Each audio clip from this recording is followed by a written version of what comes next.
A lot of times breakaways come around maybe once, twice in a 7 to 10 game stretch. Sometimes they come twice to the same player in the same hockey game. That was the case for Casey Cizikas tonight, but his game was more than just the breakaway goals. Oh, well, you don't expect breakaway goals from him because he's usually down in the defensive zone and he's working hard to help keep the puck out of his net. And tonight it was one of those games where he had a little more offense going for himself. And that with the good forecheck, yes, you expect his line to forecheck. We've seen that through the complete season, but this is what you don't see because Cizikas doesn't look to get behind the defensive players, but he did there, and that move was just absolutely spectacular. And then again, timely changes once he got the referee out of his way, and then he showed us a different move. So he was on his offensive mode tonight, and you talk about a guy playing with a lot of confidence, having a lot of fun. Well, he's got that Cheshire grin going that he always has. Well, it'll be even bigger tomorrow. And can you imagine riding on the plane with this guy tonight when he's going, how many you got? How many you got? I got 15 right now.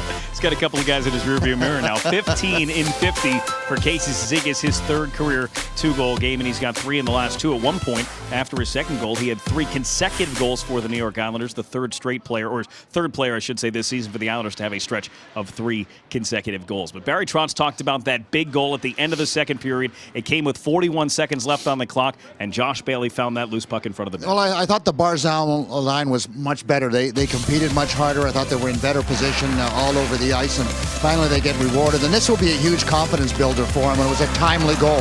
2-0, yes, you're in a pretty good position, but to go in late in the second period and find a way to score a goal, Josh Bailey stays right with it, uses his stick, and even though he didn't have perfect position, but that really was a big goal, as the coach mentioned, because there's a big difference between 2 goals and 3 without stating the obvious. But it was a mental hurt for the Columbus Blue Jackets, who thought, okay, I'm still in the game, and in one period of hockey we can get ourselves back into this, but 3 goals down is a much tougher task. So I was happy for the Barzal line because they have struggled, and the team needs them, and as they need everybody in their lineup to score goals. So next game the Barzal line comes in, they got a lot more confidence. They kind of got the monkey on their shoulder.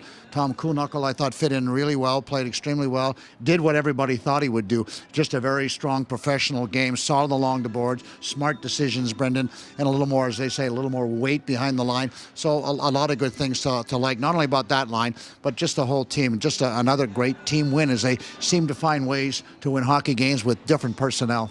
In a season full of great stories, perhaps the greatest has been the goaltending tandem for the New York Islanders. Robin Lehner, 17 wins. Thomas Greiss now 17 wins. His last 6 games, Butch, off the charts. Well, like Barry Trotz says, I'm just trying to keep the guys fresh, and it just doesn't seem to matter who plays. They've come up with big saves at timely time. I mean, that was an opening 30 seconds where he has a breakaway to deal with Anderson. Anderson had the best chances early on in the game, and then the Islanders found a way to shut him down. But Thomas Greiss is just, it's very redundant to talk about him because he's playing with such confidence. He's playing well within himself. His timely moves, his timely challenges, and then he gets back up. So he's not flopping all over the place, Brendan, where he's out of position. I talked about Bobrovsky early on in the game about how much out of position he was trying to make a save. Well, Thomas Greiss is not out of position at any point in time. He's able to recover and make secondary saves and tertiary saves. You like that word, tertiary? I do. Yeah, a school teacher taught me about that one. You're learning. 4th shutout of the season for Thomas Greiss, and I referenced those last 6 games. Look at that, the one loss. Remember, he earned a shutout in that shootout loss against the Tampa Bay Lightning. 3 goals allowed in the last 188 shots, 98.4 saves. It's just an amazing run for him personally. I mean, yes, the team in front of him has played well, but whenever Thomas Greiss has had to come up with a save, I mean, he's done it. And that, in this league, when there's a lot of opportunities and a lot of pretty good scores, and to have that kind of play is just amazing. And you have to feel good for Thomas Greiss because he went through a tough time last year. We've talked about it, but nothing builds confidence. Nothing makes you feel good when you come home and you see what's happening, and you can go home and you can go out to your neighbors. Last year he couldn't go outside; he had to hide, and this year he can walk around like a peacock.